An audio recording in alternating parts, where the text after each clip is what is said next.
Luwalatiin natin siya sa kanyang kabutihan, di ba? Ang dami nating dahilan para tayo ay patuloy na magpasalamat sa Panginoon. Ang dami pong mga ginawa si Lord na hindi po natin dapat kalimutan.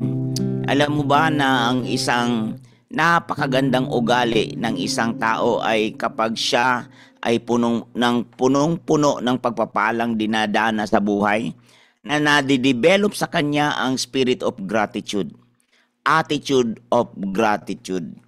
Kaya nga, ang isa sa mga mensahe ng taong puno ng attitude of gratitude ay do not forget the hands that feed you. Huwag mong kalimutan ang kamay na ginamit sa iyo. Huwag mong kalimutan ang lahat ng mga taong ginamit sa iyo at ipanalangin mo lang sila. Pagpalain mo lang sila at luwalhatiin ang Diyos sa mga buhay nila at wala na tayong dapat pang ibang gagawin, di ba? Ito yung awit mga kaabangers. Narito ako dahil sa biyaya mo. Narito ako dahil sa pag-ibig mo, Yesu Kristo. Pasasalamat ko'y lubos-lubos sa piling mo. Narito ako dahil sa biyaya mo. Narito ako dahil sa pag-ibig mo, Yesu Kristo. Pasasalamat ko'y lubos-lubos sa piling mo, Yesu Kristo. O Kristo, maraming salamat po dahil sa biyaya mo ay naligtas ako. Ang buong buhay ko ay sa'yo. Narito ako dahil sa biyaya mo. Narito ako dahil sa pag-ibig mo, Yesu Kristo. Pasasalamat ko'y lubos-lubos sa piling mo, Yesu Kristo.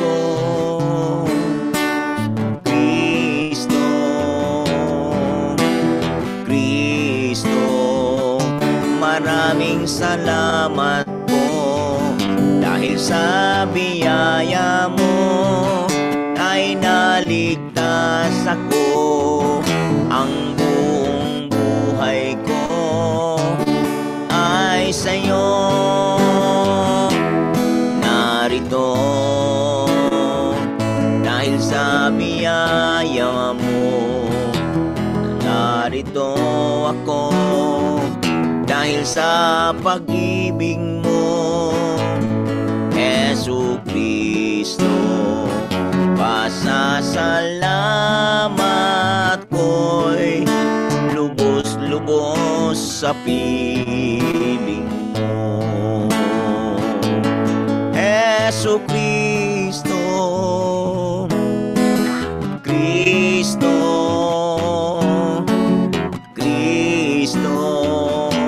Maraming salamat po dahil sa biyaya mo ay naligtas ako. Ang buong buhay ko ay sa'yo, Yesu Kristo.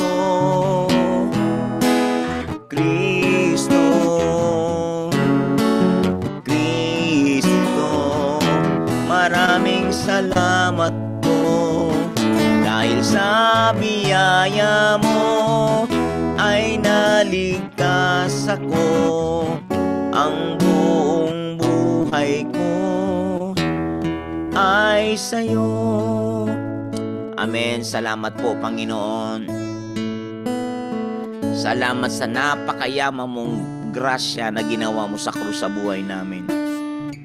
Dahil sa biyaya mo, Lord, at napananalig sa iyo, kami ay naligtas. Dahil sa ginawa mo sa krus sa amin, dahil sa iyong napakayamang mahabaging puso, kami ay iyong nilinis, kami ay iyong pinatawad na mga nagsisi sa aming mga kasalanan. Pinatawad mo kami, Panginoon. Salamat, Lord, sa yaman ng biyaya mo. Salamat, salamat, Panginoon. Salamat, salamat sa grasya mo, O Lord. Salamat, purihin ka, Panginoon. Purihin ka, luwalhatiin ka sa buhay namin. Oh, hallelujah. Oh, hallelujah. Oh, yes, hallelujah, hallelujah. Pagpalain mo ang bawat isang nakikinig sa oras na ito. Oh, hallelujah, hallelujah. Jesu Cristo, Cristo, oh Cristo, maraming salamat po dahil sa biyaya mo ay naligtas ako. Ang buong buhay ko ay sa'yo. Amen. Hallelujah. Paano mo ba naranasan si Kristo sa buhay mo, kapatid?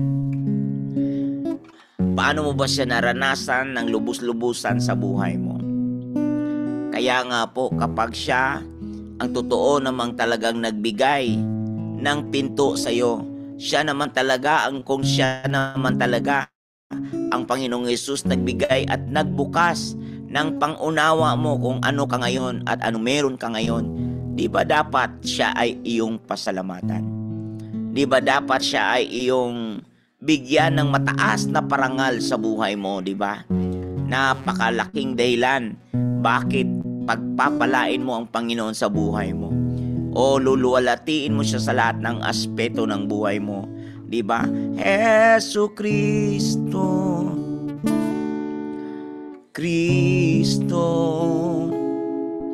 o Cristo, maraming salamat po dahil sa biyaya mo ay naligtas ako.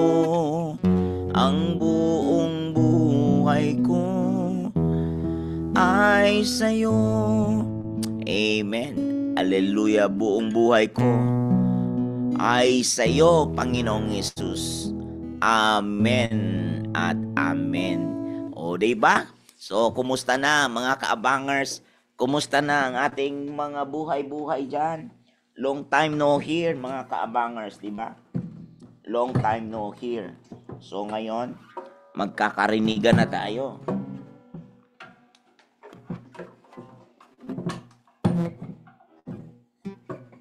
Ayan, sorry po.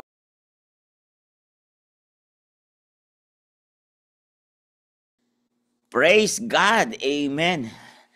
So, kumusta na kayo mga kaabangers? Sila Sister Chita Guillermo Danog, kumusta na kayo dyan?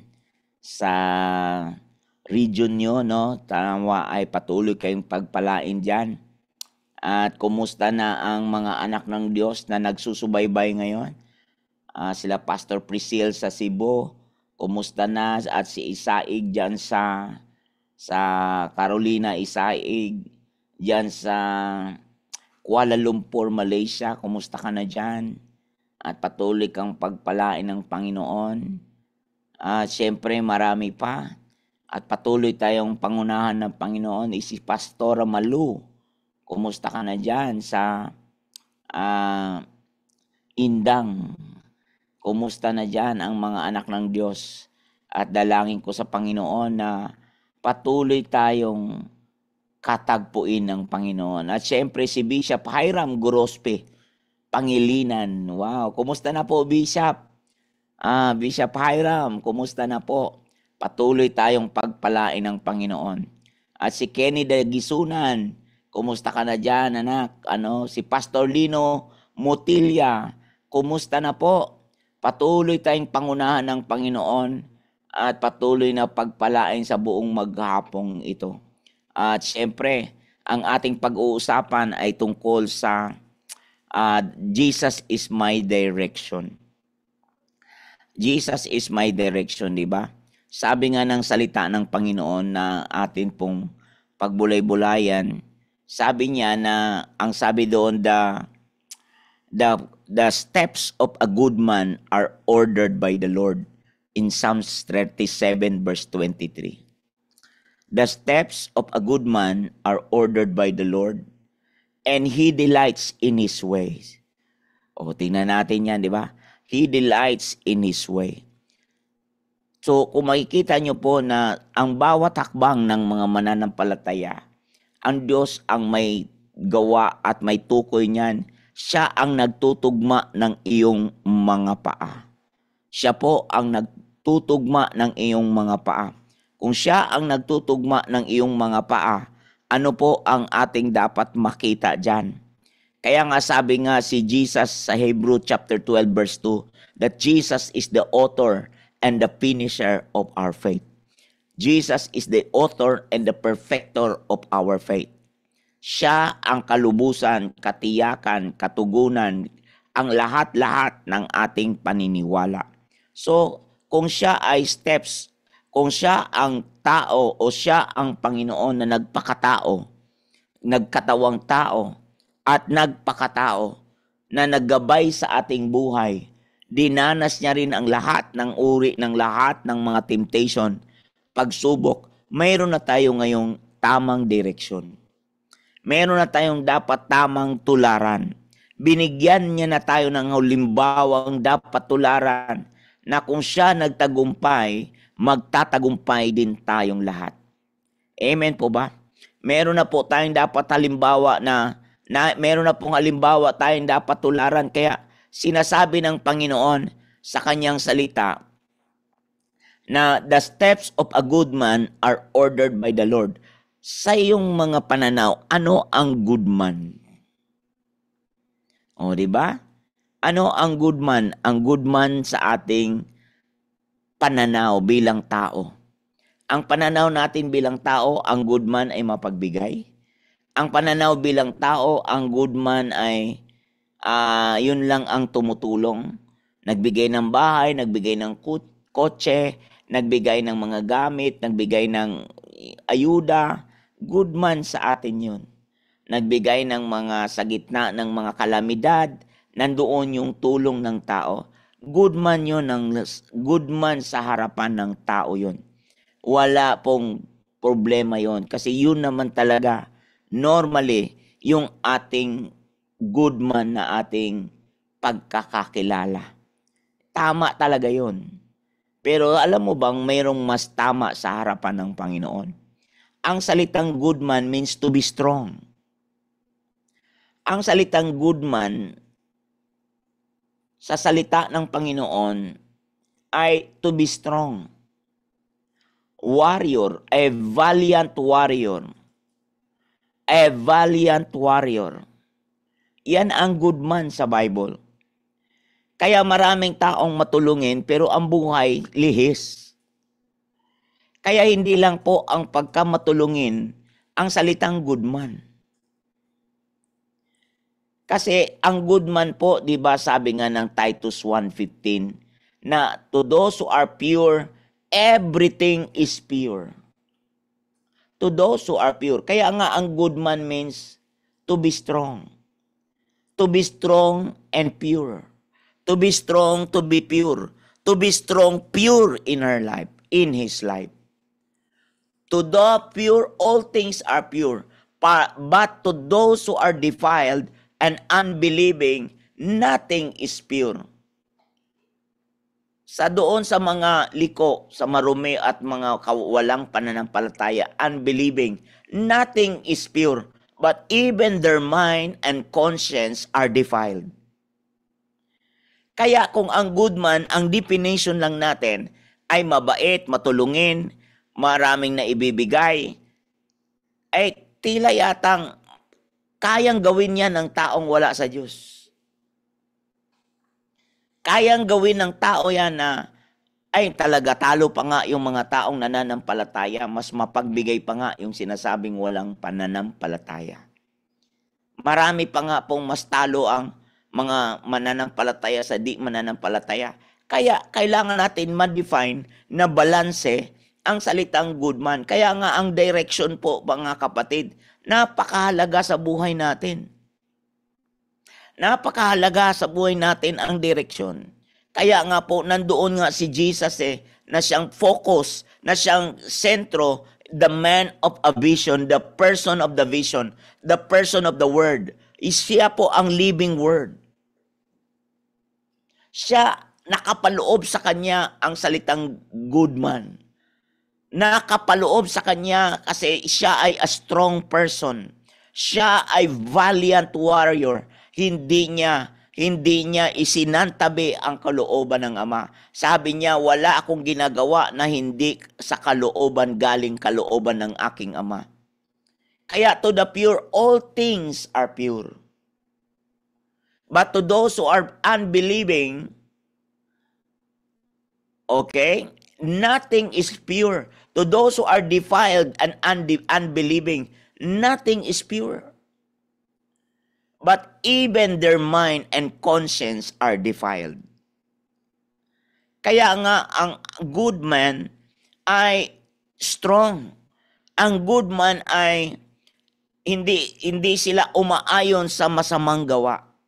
Sa Psalms chapter 1, ang taong blessed ay hindi po umaayon sa gawain ng masama.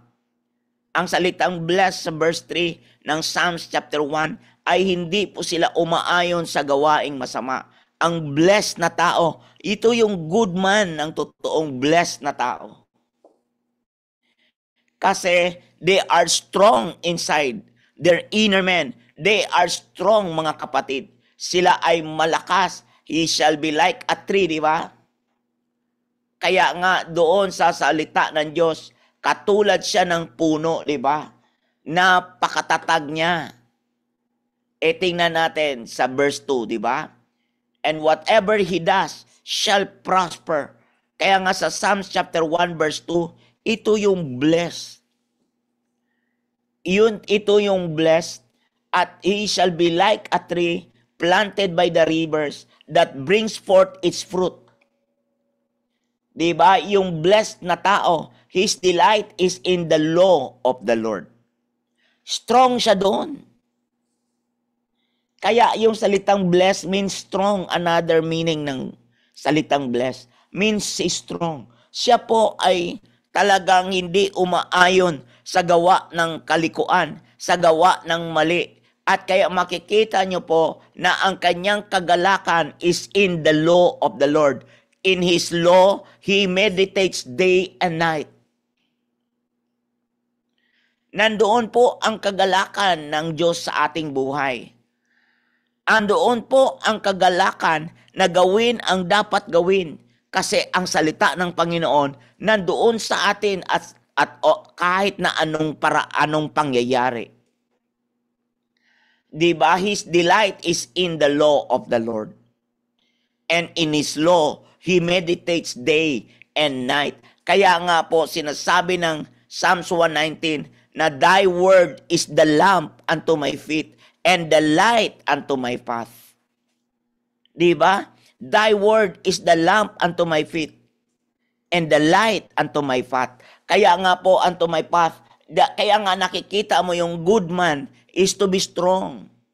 Good man is a valiant warrior. Andoon na ang ating Panginoong Hesus. Ginabayan tayo sa buhay na yan. Kaya nga po, sa Psalms 119 din to na ang sabi doon na the word that hides my heart, that the words, your word that hides my heart, no? So that sin cannot come in. The words, the hearts that is undivided. Once you rule and reign. Di ba? Di ba? My heart that hides your word. Ang puso ko na nakapaloob sa salita mo, so that sin cannot come in. My heart is undivided once you rule and reign. Kasi bakit? Ito yung totoong good man. Yan ang good man, to be strong. Good man po mga kapatid, hindi po nadadali umaayon sa gawaing mali. Kaya nga ang salitang good man, hindi lang yung tumutulong sa iyo, nagbigay ng bahay sa iyo, nagbigay ng ano sa iyo, ng bubong sa iyo. Hindi lang po 'yun. Isang bagay lang ho 'yan. Ang pinakamatinding nakapaloob sa salitang good man means to be strong. To be strong where? To be strong, to stand up in the will of the Lord. Kaya tinawag siyang blessed. Kaya tinawag siyang blessed. Di mo ba maisip 'yan? Mga kaabangers, ang isang blessed na tao ay nandoon hindi umaayon sa gawaing mali. In His law, in God's law, in the Word of God, His delight is the Word of God. At kaya sinabi yan ni David na ang puso ko, itago mo ako sa mga salita mo upang ang kasalanan ay hindi makapasok sa buhay ko. Amen po ba? Kaya nga hindi makapasok sa buhay ko ang mga kasalanan, kasi kaya nga ang direction talaga, ang word talaga, ang pinakagawain ng Panginoon sa buhay natin. Yan yung word mga kapatid, ang binibigay ng Diyos atin bilang isa living word, hindi lang po ito word na nakasulat sa tabletang bato, kundi ito yung word na nakasulat sa puso ng tao, na iniingatan ng Diyos ang puso ng tao upang hindi ito madali ng kalikuan, upang hindi ito madali ng kasalanan. Kasi alam niyo po mga kaabangers, araw-araw ito po ay mayroong hilig. Ang laman po, mayroon pong fallen nature yan. Araw-araw po, meron po tayong kakalabanin. Araw-araw po, meron po tayong haharaping problema. Araw-araw po, itong katawang ito, may sariling hilig ito. Kaya nga po, ang ating will ay kailangan nating sabing, Lord, not my will. Araw-araw sasabihin mo rin, Lord, not my will. Araw-araw sasabihin mo rin, Lord, hindi ang kalooban ko ang masunod, kundi ang kalooban mo. Kaya nga, mayroong salitang dead to self. Diba? Dead to self. Kaya nga po kapag ikaw ay namatay sa sarili, mabubuhay ka sa Diyos. Ang buhay mo ay nakapaloob sa salita ng Panginoon. Ang buhay mo ay hinahayaan mo ang salita ng Diyos, ang siyang mamayani, ang siyang mag-ahari, ang siyang iyong papayagan na maghari sa buhay mo. Kaya nga, sabi ng Psalms 119 verse 11, Your word I have hidden in my heart, that I might not sin against you. Amen to that? That I might not sin against you. Ito yung word. Ito yung nagagawa ng salita ng Diyos bilang direction ng iyong puso. Bilang direction, hindi ka mapapamali. Kaya nga po, kahit naman ang katawang ito, ang daming hilig, ang daming gusto, na ang laging gusto ay laging pamali. Laging dadalhin ka sa kanyang direksyon. Kaya nga, fallen nature eh. Kaya nga, itong katawan na to is destined to fall. Wala pong pabata, lahat po patanda. At ang pagiging matanda, appointed po yan. Okay ba? Kaya huwag kayong matakot maging senior.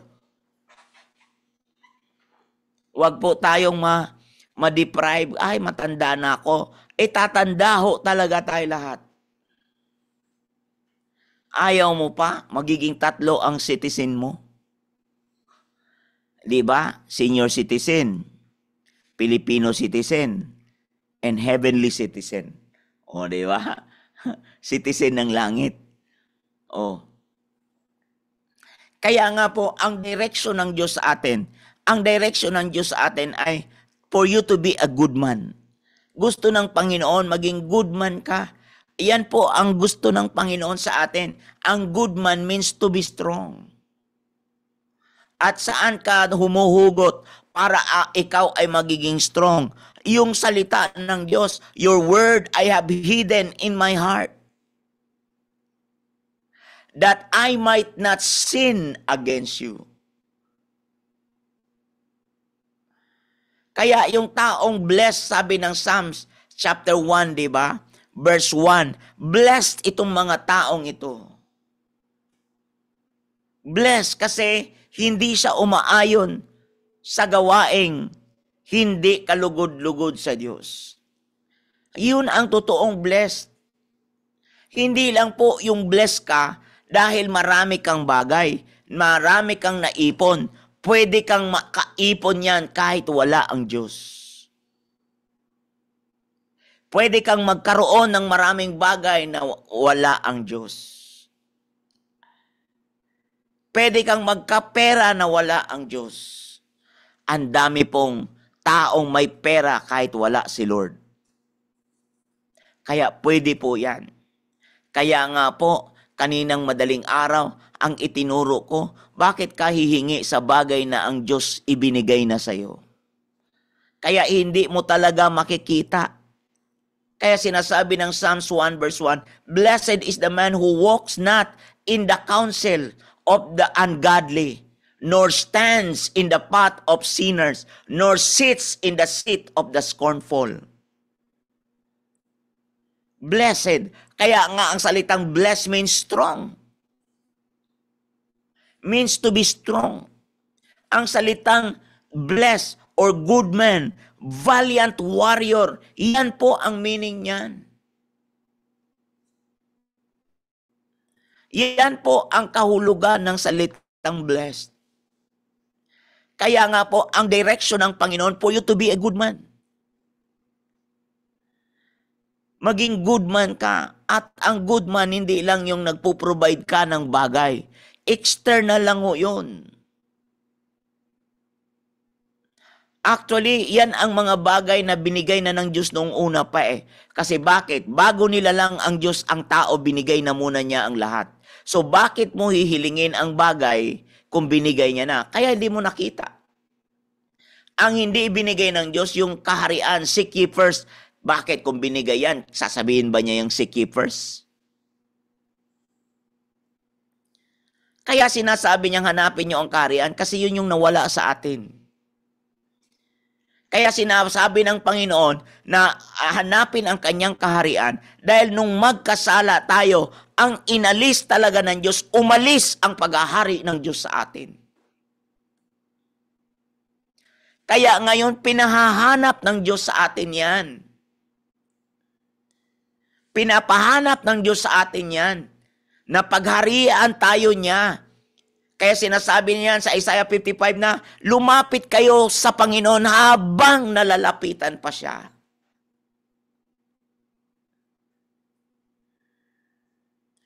Grabe yan ang good man. Kaya the steps of a good man. Steps, ang hakbang ng good man. Ano ang merong hakbangin ang good man? Ang good man po mga kapatid, yung bless siya. Bless. At bless, ang pagiging bless niya, hindi siya umaayon sa gawain ng mali. Kaya nga ang salitang good man means to be strong.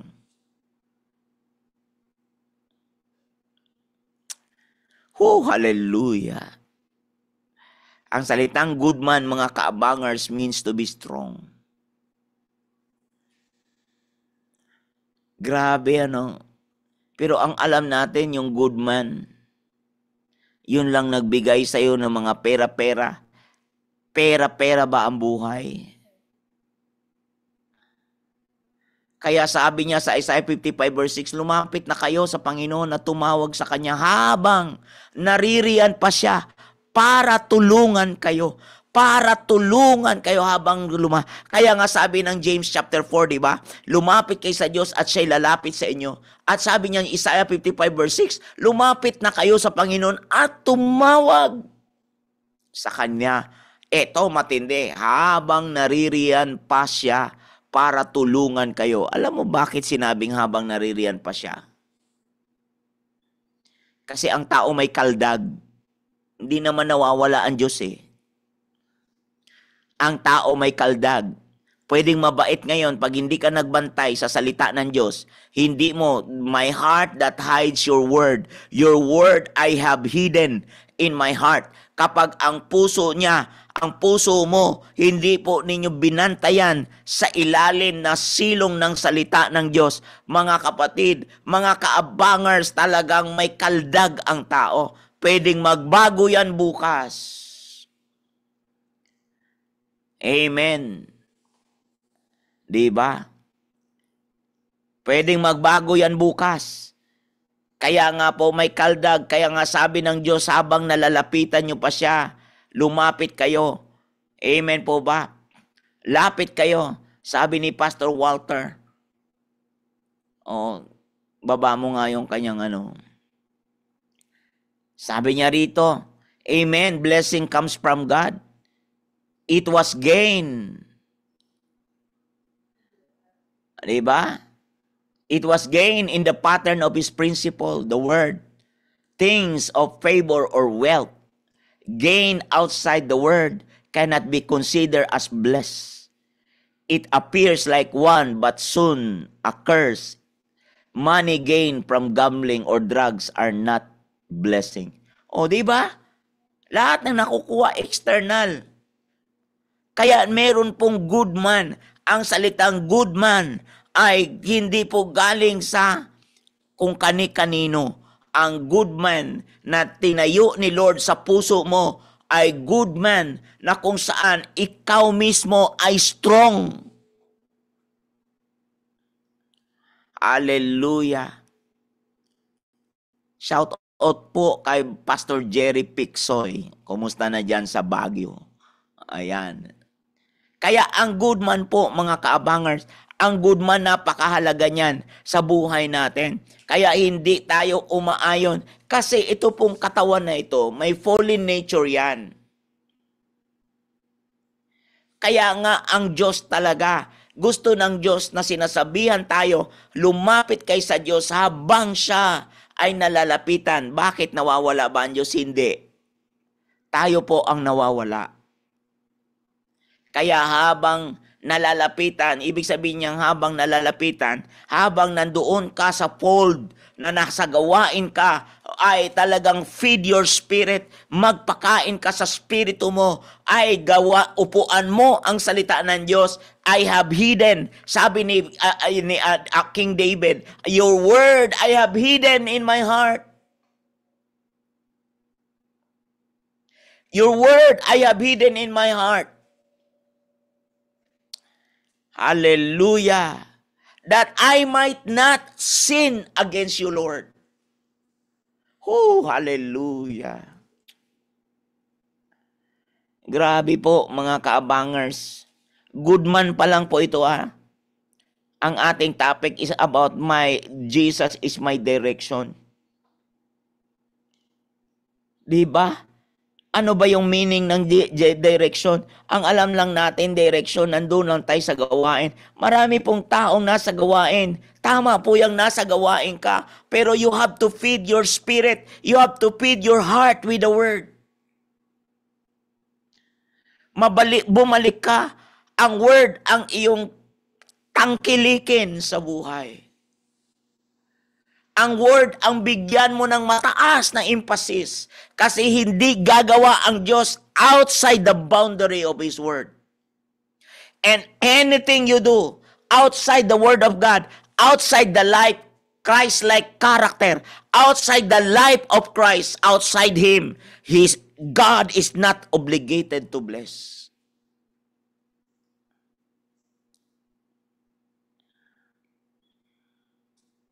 Kaya ang salita ng Diyos, yan po ang iyong pakanamnamin.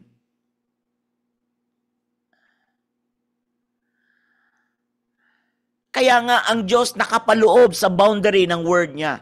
Ang Diyos nakapaloob doon sa buhay ni Jesus. At si Jesus ang pinakasentro ng direction natin. Si Jesus, nandoon ang ating perfection. Nandoon ang ating righteousness. Nandoon ang ating holiness. Nandoon. Kaya nga, struggling is over. Striving to be good is over.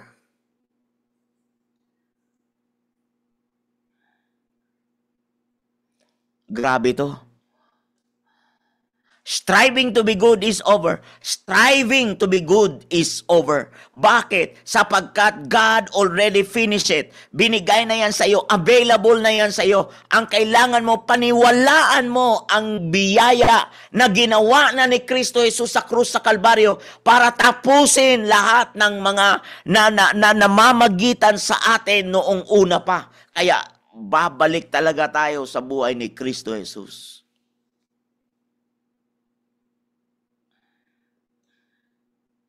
Yan ang good man. Yan ang salitang blessed to be strong. Gusto mo yung salitang blessed ka? Huwag naman i-define mo yung blessed ay naka-equate sa bagay. Ang salitang blessed hindi na naka-equate sa bagay. Huwag mong basihan yung laki ng iyong kinita ngayon ay sasabihin mong blessed ka.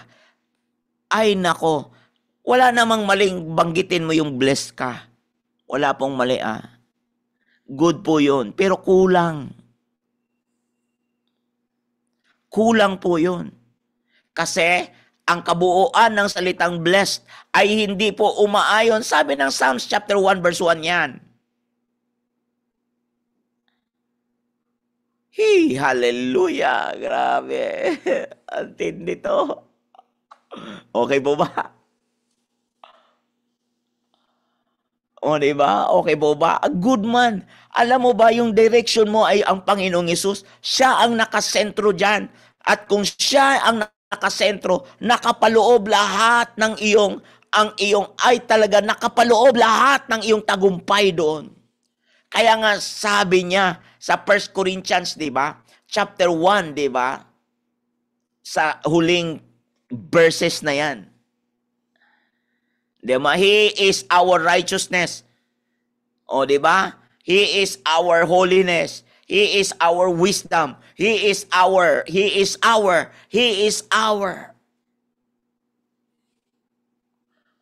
Hallelujah.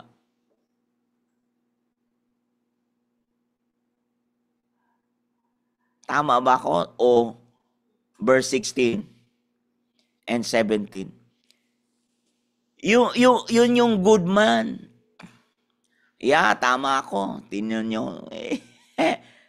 But of Him you are in Christ Jesus, who became for us wisdom.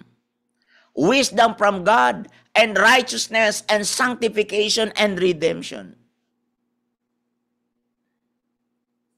Yan po yung ating karunungan. He who glories. Sino mang gustong magmalaki, let him glory in the Lord. Ipagmalaki niya ang Panginoon. Iyan ang good man. Hallelujah. Yan ang good man. Okay ba mga kabangers? Grabe to. Ang good man to be strong. Ang good man means valiant warrior. Ang valiant warrior, yung lagi siya, kaya nga sabi ni Jesus, huwag kayong matuwa na suko sa inyo ang dyablo. Sabi ni Jesus yan. Kalimutan ko lang yung verse. Sabi ni Jesus, huwag kayong matuwa na ang dyablo ay suko sa inyo. Matuwa kayo kung ang pangalan nyo ay nakasulat sa aklat ng buhay.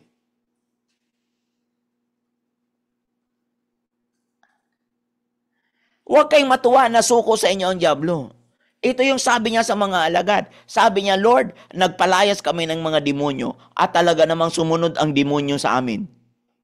Sabi ni Jesus, huwag kayong matuwa dahil suko sa inyo ang dyablo. Matuwa kayo, higit sa lahat, ay ang pangalan nyo ay nakasulat sa aklat ng buhay.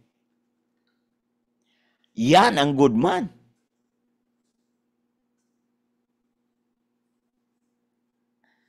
Grabe, no? Yan ang steps. Yan ang hakbang ng isang good man. Yung good man, he delights in his word. And he meditates in God's law. Yan ang good man.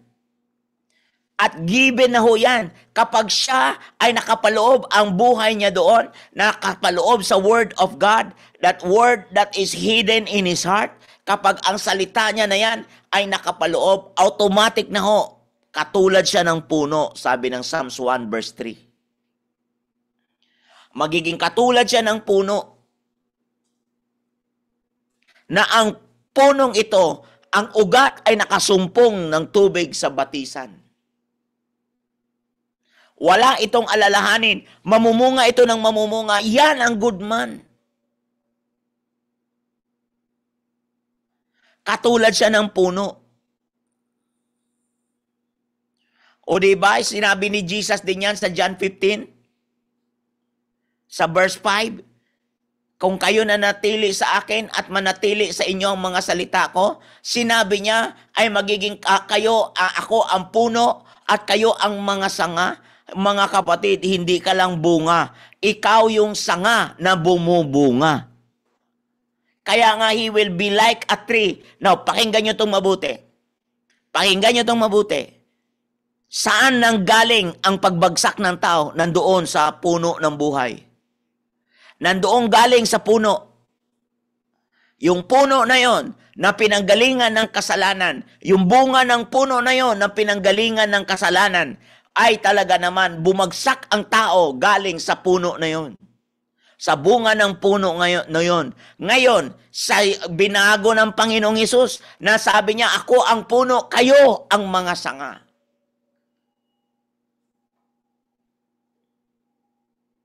Kayo ang mga sanga.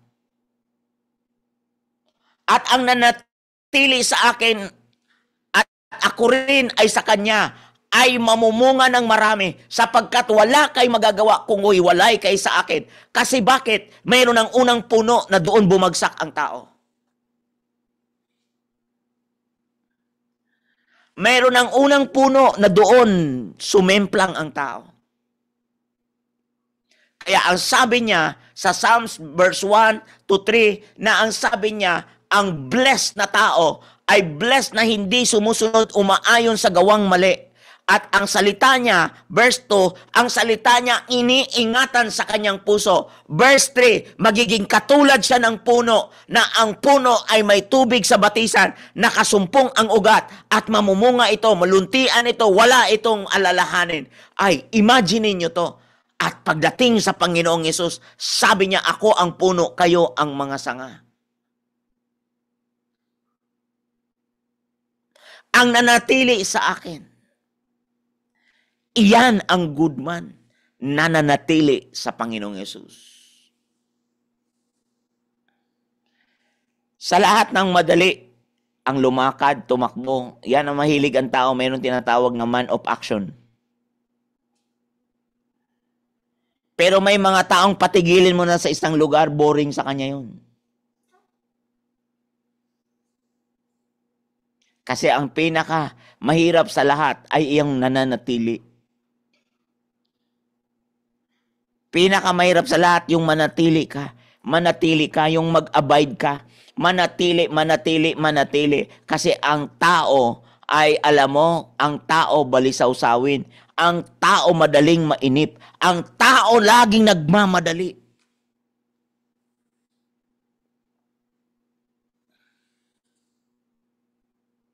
Kaya ang salitang mapalad ay iba.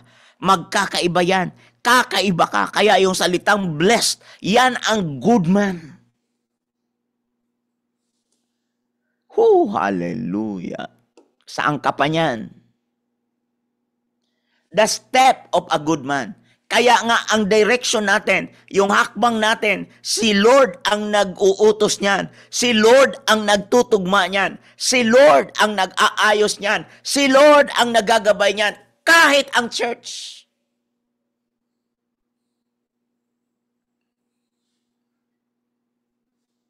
Si Lord ang merong hakbangin ng lahat ng yan. In Him we live, in Him we breathe, in Him our all things. Sabi ng Acts 17. Diba? Sabi ng Acts 17 verse 24 to 25 yan. In Him we live. Sabi niya, ang totoo, hindi naman tayo kailangan ng Diyos. Sabi ni Apostol Pablo. Ang totoo, hindi naman tayo kailangan ng Diyos. Tayo ang may kailangan sa Kanya sapagkat Siya pa nga ang buhay. Siya pa nga ang hininga. Siya ang lahat ng bagay. Paano mo masabing ikaw yan? Kaya ang good man means to be strong.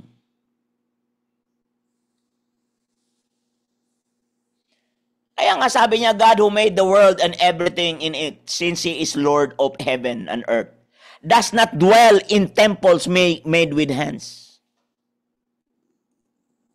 Hindi siya nananahan sa templong gawa ng kamay ng tao. Verse 25, siya ay sinasamba ng tao, ng kamay ng tao, hindi po dahil sa kailangan siya ng tao. Hindi po dahil sa kailangan, hindi po dahil siya ay nangangailangan sa tao. Sinasamba natin siya dahil siya ang ating hininga, siya ang ating buhay, siya ang ating lahat-lahat. Now, anong pwedeng idagdag mo doon? Kung ang Diyos ay higit sa sapat na, anong pwedeng idagdag mo doon?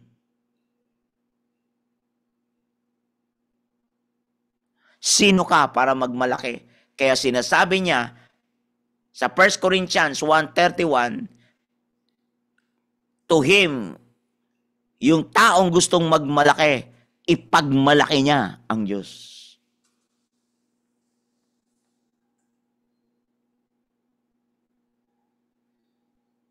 Di ba siya ang nagbigay sa ng buhay, hininga, lahat ng bagay?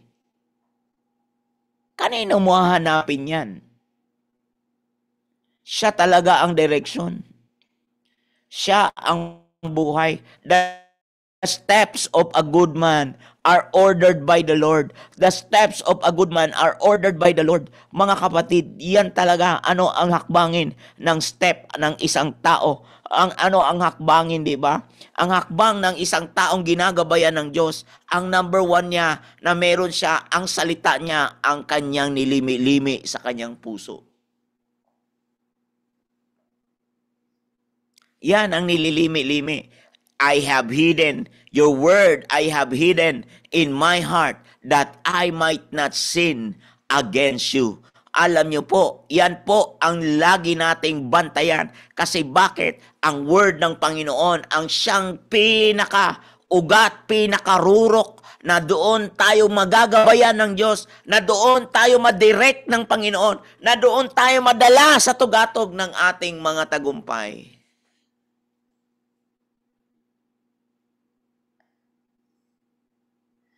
Kaya sinasabi niya sa John 15:7 na kung kayo nanatili sa akin at manatili ang mga salita ko sa inyo. Sinabi niya doon, hingin mo na ang iyong maibigan.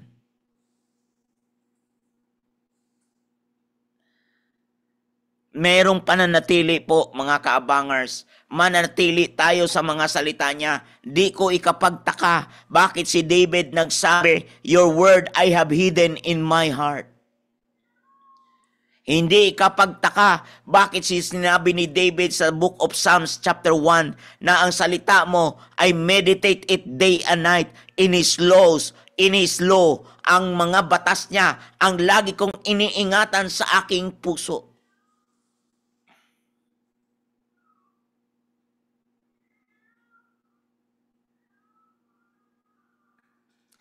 Grabe mga kaabangers.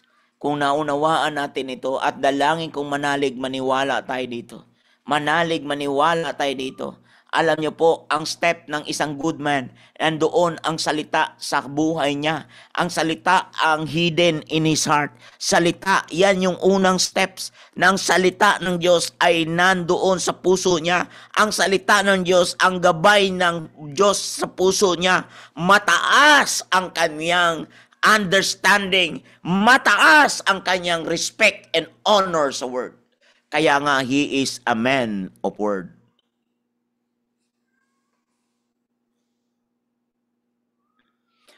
Hindi ko to sinishare sa inyo na parang mas banal ako sa inyo. Sinishare ko to sa inyo na pareho-pareho po tayo na makinabang sa pangarap ni Lord sa buhay natin, sa hakbangin ni Lord sa buhay natin. Katulad mo rin ako, katulad mo rin katulad natin tayo sa isa't isa. Sa gaya ng sinabi ni James, ni Santiago sa James chapter 5 verse 17, na si Elijah ay walang pagkakaiba sa iyo at sa akin.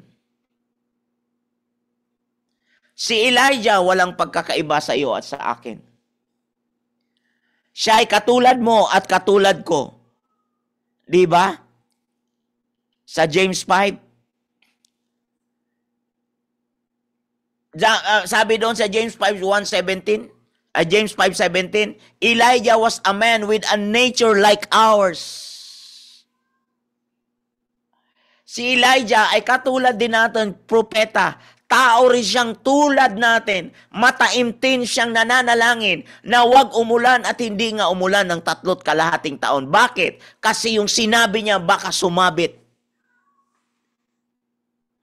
Kaya tayo nananalangin. Yan yung pangalawa, ang gabay ng good man. Ang una, he is a man of word. He is a man with the word from God. With the word from God. Pangalawa, he is a man of prayer. Ang tao talaga ang mayroong buhay panalangin. Si Elijah was a man with a nature like ours. He prayed earnestly that it would not rain, and it did not rain on the land for 3 years and 6 months. Di ba binitawan niya yan? Binitawan niya yan kay ano? Binitawan niya yan sa panahon sa 1 Kings 17. Binitawan niya yan doon kay King Ahab. Binitawan niya yung salita na yan kay King Ahab. Ang sabi niya doon ay, hindi uulan sa loob ng 1 taon. Hindi uulan. Binitawan niya yung salita na yan. Kaya nga po, mga kaabangers, kapag hindi po natin to nabantayan, na tao din tayong katulad mo, katulad ko, pareho lang o tayo. Hindi ko to pinipreach para sabi mo, mas okay ako kaysa sa'yo. Pinipreach ko ito na pare-pareho tayo, na kailangan natin ang salita ng Diyos. We must be a man of word. Meron tayong salita. At ang salita na yan ay salita ng Diyos. We need to be a man of prayer, na kailangan natin maging tao ng salita na may buhay panalangin. Thank you, Pastor Jerry Peksoy. The blessed of a good man includes the delight, meditation, and obedience of God's word and commitment to prayer. Yes! True. Direction yan eh. Yung blessed na isang taong mabuti, yung blessed na isang taong mabuti. Kaya nga si Elijah, alam niyo po ba doon sa Gilead, said to King Ahab sa 1 Kings chapter 17, sinabihan niya, the God of Israel lives before whom I stand. Before whom I stand. The God of Israel lives, before whom I stand. There shall be neither dew nor rain this years except by my word. Hanggat hindi ko sasabihin.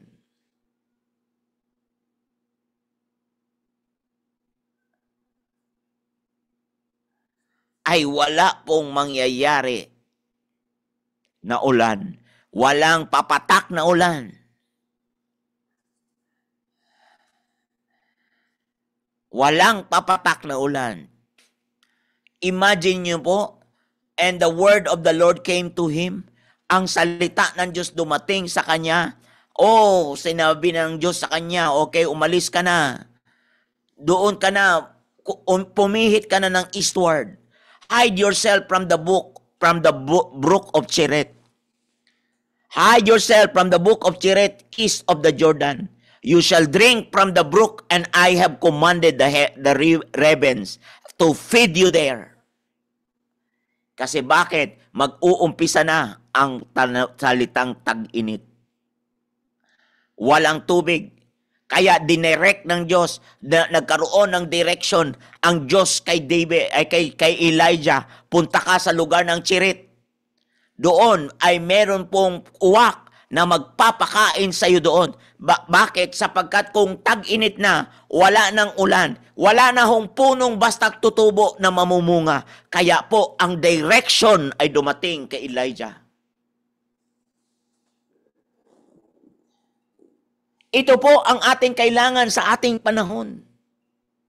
Ang mataas ang ating consciousness, sino ang Diyos sa atin.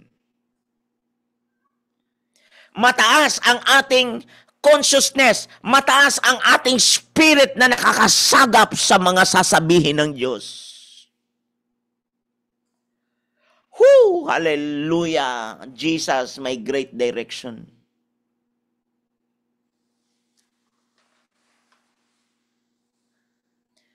Ito yung ating topic ngayon, Jesus, my great direction.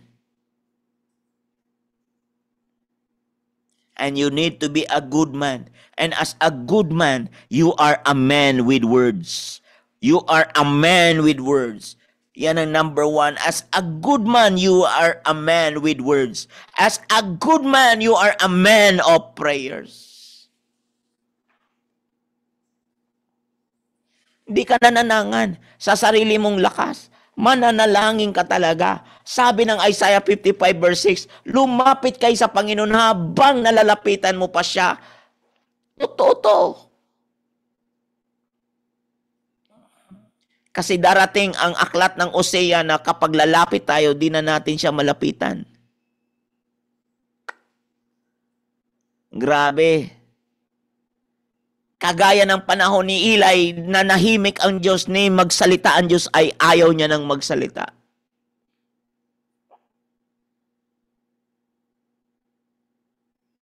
Kasi the word of the Lord is infrequent. Wala nang tamang bibig ang Diyos nung time ni Eli. Pagkat si Eli ay lumiko at lumihis sa direksyon ng Diyos. Umayaw sa direksyon ng Diyos. Kaya sabi ko sa inyo kanina, habang may panahon palapitan ng Diyos kasi ang tao may kaldag. May kaldag ang tao po eh. Balisaw-sawin ang tao. Kaya ang Diyos laging nandiyan dyan. Laging nandiyan dyan. Laging nandiyan dyan. Kaya ang Diyos talaga, bawat nandiyan dyan siya, samantalahin mo siya at samantalahin mong lapitan siya sa gaya ni Moses sa Exodus chapter 4. Kagaya ni Moses nung makita niya ang Panginoon doon sa tinatawag na burning bush, ang sabi ng Diyos sa kanya, hubarin mo ang iyong sandalyas. Hubarin mo ang iyong agenda.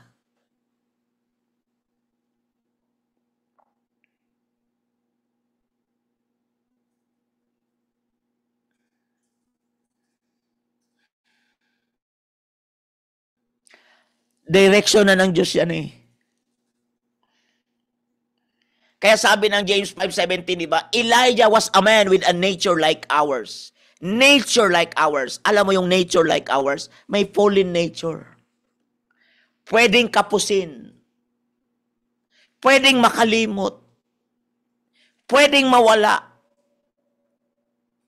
Pwedeng matukso. Ibig sabihin, ang tao ay kapos. Ang tao kinakapos. Kaya ang totoong church, kailangan natin ang isa't isa. Ephesians 2:19 to 22, kailangan natin ang isa't isa.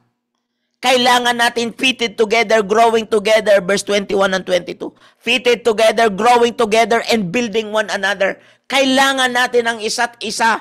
Kailangan natin ang kakiskisan. Iron sharpens iron. Kailangan natin ang isa't isa. Kaya nga, nagpapanalanginan tayo sa isa't isa. Para ang direction ng Diyos ay hindi mawala sa atin. Walang magaling.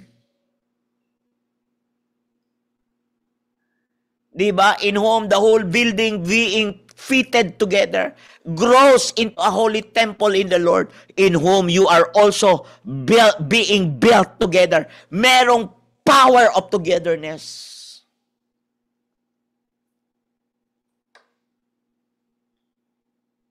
Ano, gusto mo mag-isolate ka na mas maganda ang simbahan mo kaysa sa amin? Good for you.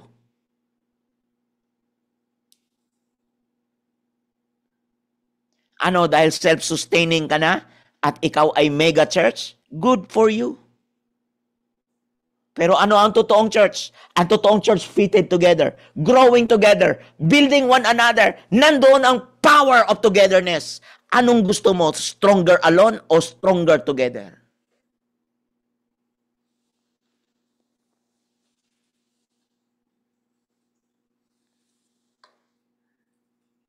Well, ikaw yan.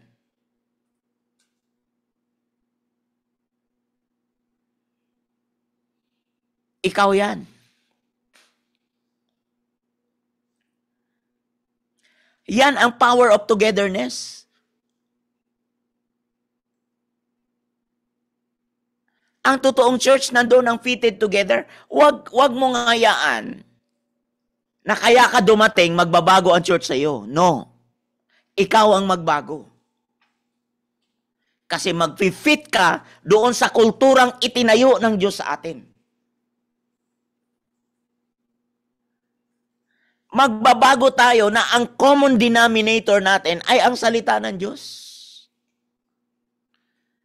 Common denominator natin. Doon tayo magtagpo sa iisang tumbok na buhay. At ang buhay na yan, walang iba ang buhay ni Kristo Jesus. Buhay na nakipag-isa kay Kristo Jesus. Buhay na nanatili sa salita ng Diyos. Buhay na nanatili sa buhay ni Kristo Jesus. Anything outside that, God is not obligated to bless.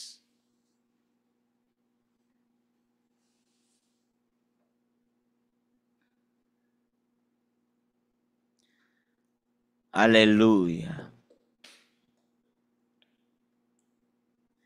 Okay ba sa inyo to? Okay ba? Hallelujah. Si Elijah nga na mayroon siyang nature like ours. Hindi pwedeng, hallelujah, magaling pa ba tayo kay Elijah? Mataas pa ba kaysa natanggap natin, mas mataas pa ba kaysa natanggap ni Elijah? Ewan ko sa'yo kung mas mataas pa dyan. Siyempre, ang sagot ko sa'yo, siyempre mataas kasi ang Diyos tinanggap ni Elijah, mataas yun. Ang Diyos na tinanggap ni Elijah, mataas yun. Pero mayroon pa bang itataas sa Diyos? Kung magtagpo tayo doon sa pangalan ng Panginoong Hesus, wala nang itataas pa doon, kundi ang itaas ang pangalan ng Panginoong Hesus.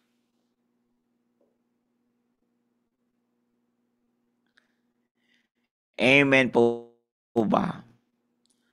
Kaya ang good man, the steps of a good man are ordered by the Lord. And ang step of a good man, ang good man, isang good man as a strong and valiant.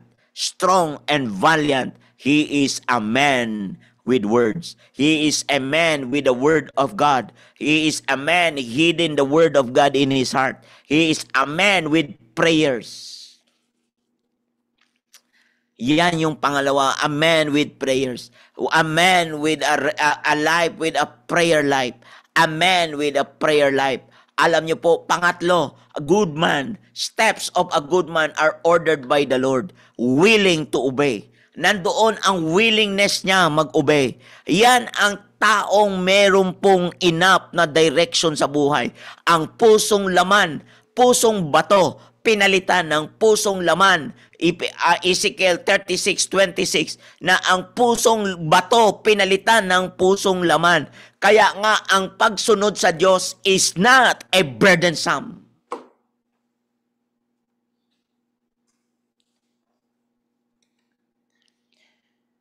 Ang taong dinadirect ng Lord, ang taong binabantayan ni Lord, ang taong iniingatan ni Lord, ang tao, the steps of a good man are ordered by the Lord. Kung good man ka talaga, blessed man ka talaga, you are a man with the Word of God. You are a man connected with the Word of God, aligned with the Word of God.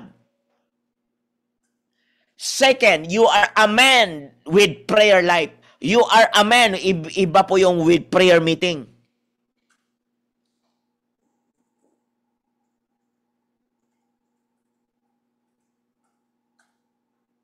Kaya bibigyan ka ng bagong espiritu. At ang espiritu mong masuwayin, papalitan niya ng pusong masunurin. Ang espiritong bato, papalitan niya ng pusong laman.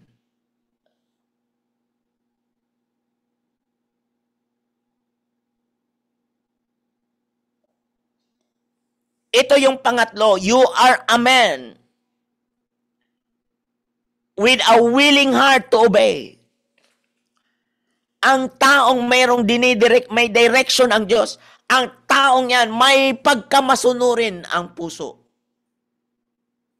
Hindi laging nanggigiit, hindi laging nangangatwiran, hindi laging nakikipagtalo, hindi laging, alam niyo po, ay nako, maniwala ka. You are a man with a willing heart to obey.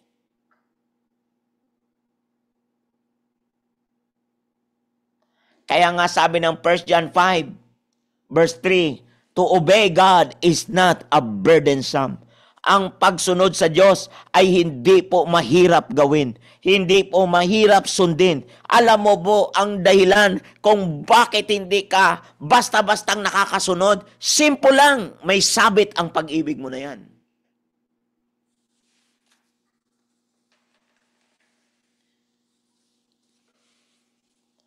Ba't nahihirapan kang sumunod? Kasi ang puso mo may ibang tinatangkilik.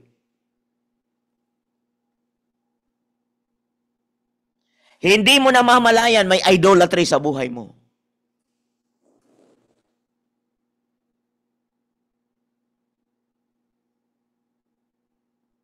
Pero ang pagsunod, sinasabi ni John, the Apostle John, na hindi mahirap sundin.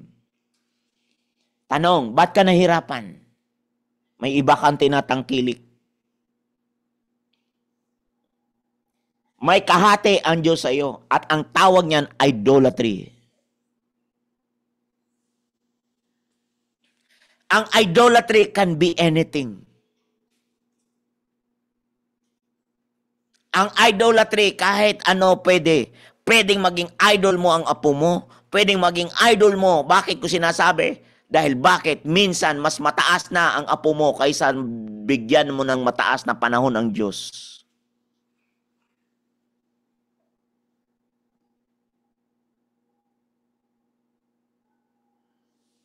Alam mo ba, ang idolatry, yan yung isa sa part ng puso ng tao na doon nadali si Solomon.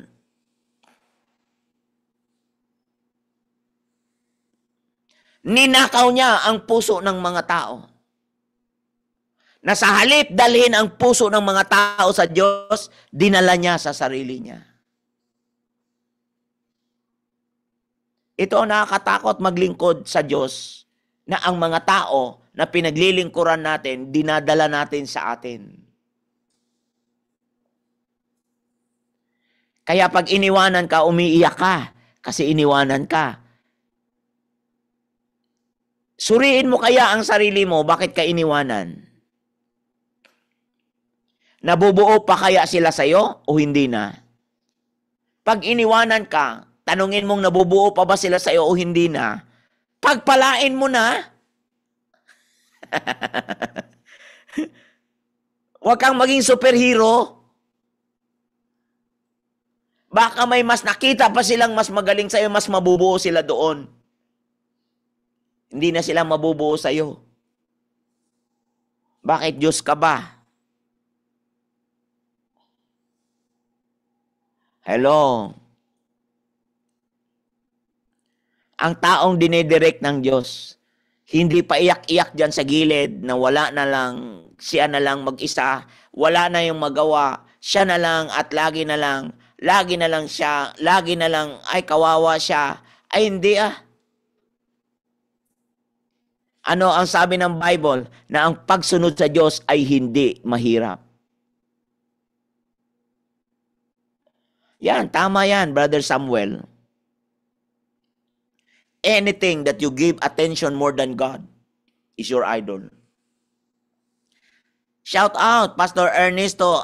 Bishop Ernesto na ba? Irajel. Bishop, kumusta na? Hallelujah. Praise God. Yeah, kailangan direction. Good man. Ang good man, the steps of a good man are ordered by the Lord. The steps of a good man are ordered by the Lord. Sa Psalms 37 verse 23. At ang good man means to be strong. Ang good man means to be valiant. Valiant warrior. So, hindi lang good man yung nagbibigay, nag-aayuda. Hindi lang po yan ang good man. Ang pinaka-holistic, ang pinaka-totoong good man, meron kang strong inner man. Meron kang stand. Meron kang tinatayuan. At ang good man na binabantayan, dinidirect ng Panginoon, he is a man with word. Second, he is a man with prayer. With prayer life. Third, he is a man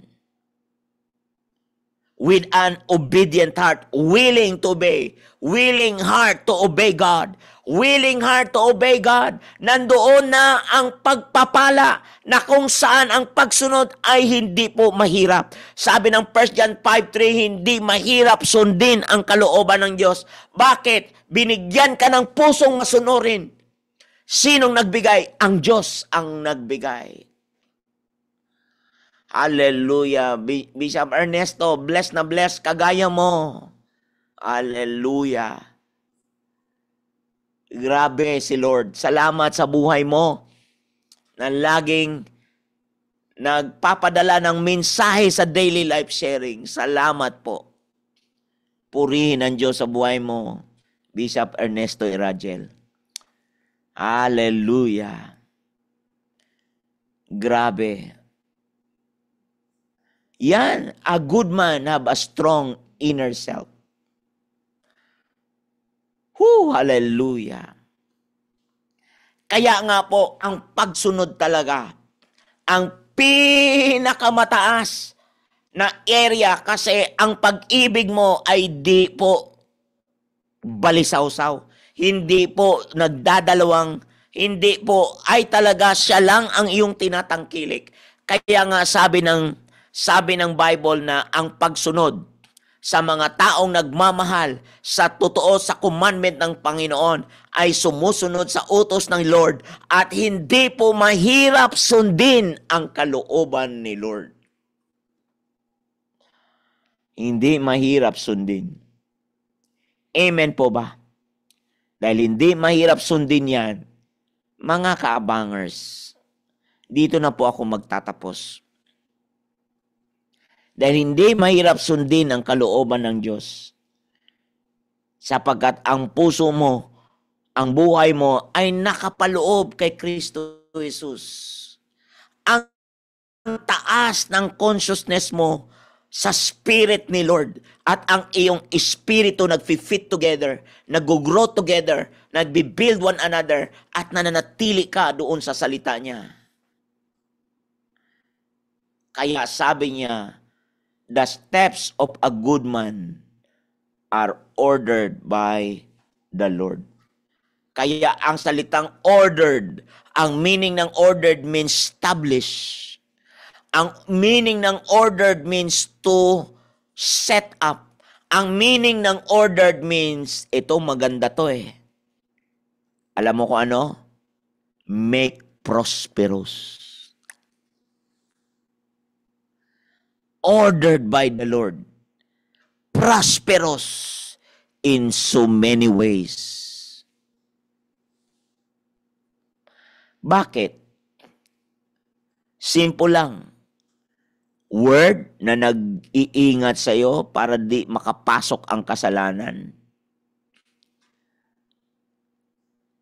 Word na nagbigay sa iyo ng eagerness na lalong manalangin, lumapit sa Diyos. Pangalawa, word or strong inner man o inner self na nagsasabi sa iyong willing kang mag-obey. Kaya God ordered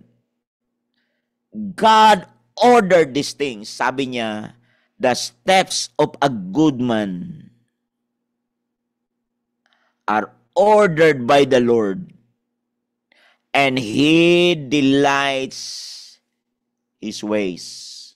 He delights His ways. Pag sinabing delights, means to move towards.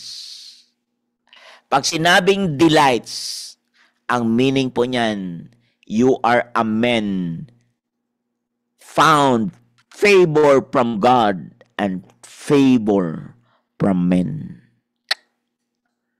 Hallelujah. Saan ka pa niyan? Ang tindi ng Panginoon sa atin.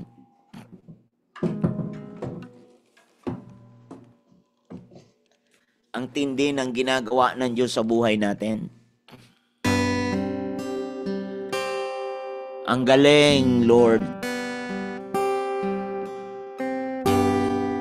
Narito ako dahil sa biyaya mo. Narito ako dahil sa pag-ibig mo, Jesu Kristo. Masasalamat ko'y lubos-lubos sa piling mo, Jesu Kristo. Kristo, Kristo, maraming salamat po dahil sa biyaya mo ay naligtas ako. Ang buong buhay ko ay sa'yo,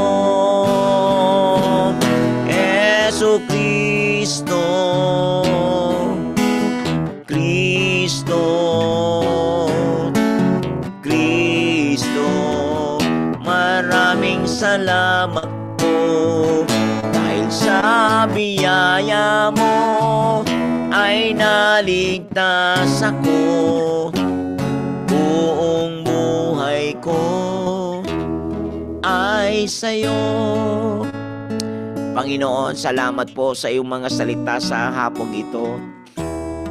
Salamat po sa iyong mga salita, Lord, na hinuhod ng aming puso na lalong manangan sa iyo, na lalong manaywala, manalig sa iyo, na lalong magtiwala sa kalooban mo.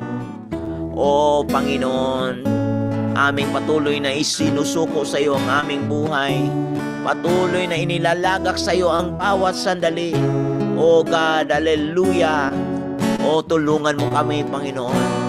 Bigyan mo kami ng pusong masunurin, pusong sa iyo lamang nagmamahal, pusong sa iyo lamang nakatuon ang aming mga paningin, Lord, upang di kami mawaglit, upang di kami maligaw.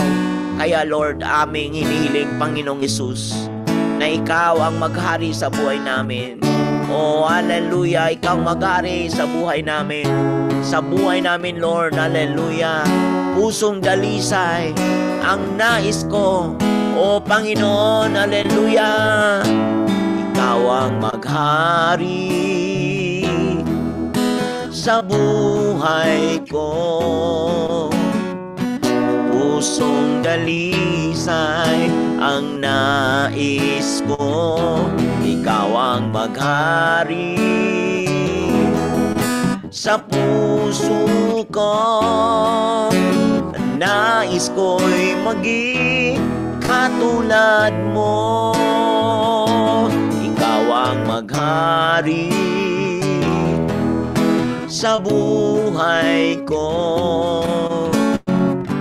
Pusong dalisay ang nais ko, ikaw ang maghari sa buhay ko. Nais ko'y maging katulad mo. Nais ko'y maging katulad mo. Nais ko'y maging katulad mo. Amen. Salamat, Lord. Ito ang aming desire, ang magtaglay ng ugaling langit na katulad mo. O Panginoong Hesus, hallelujah. O God, hallelujah. Maghari ka sa bawat isa sa amin. O patawarin mo kami sa aming mga kataasan, kayabangan. Patawarin mo kami, Panginoon, na kami ay nag-aalam-alaman. Patawarin mo kami, Lord. At linisin ang buong buhay namin ito. O loobin mo na kami makasunod sa kalooban mo. Makasunod sa mga salita mo. O salamat, Panginoong Hesus. Salamat, salamat. Ikaw ang maghari sa buhay ko. Pusong dalisay ang nais ko. Ikaw ang maghari sa puso ko.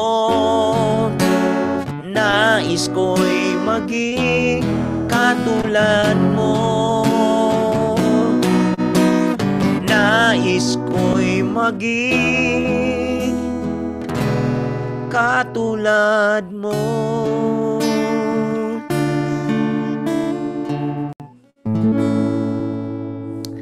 Mga kaabangers, salamat po sa inyong patuloy na pagtangkilik, pagsusubaybay.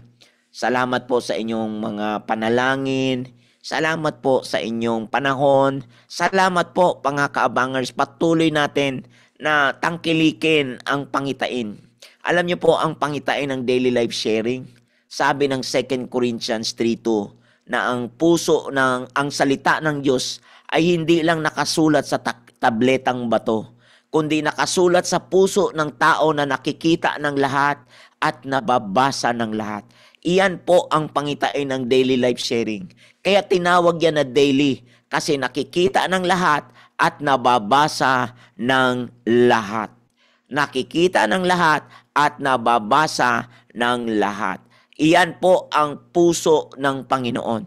Nakikita ng lahat, nababasa ng lahat ang mga salita niya na naghahari sa ating mga puso. Iyan po ang daily life sharing.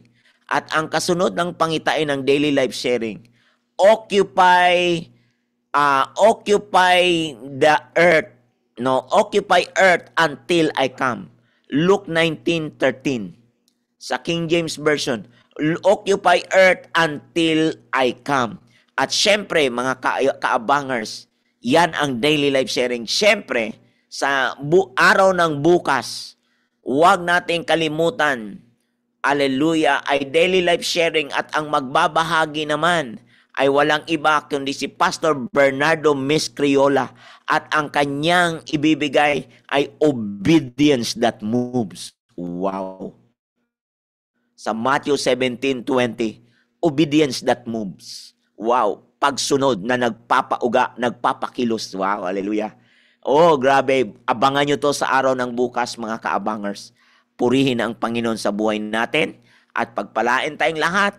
Mga kaabangers, ito po ang inyong lingkod na nagsasabi sa inyo, habang si Kristo ang nabubuhay at nakaupo sa kanan ng Ama, hindi tayo pagkukulangin ng Diyos. All glory to God. Ito po ang inyong lingkod, Pastor Dong Campoy. God bless po. Hallelujah.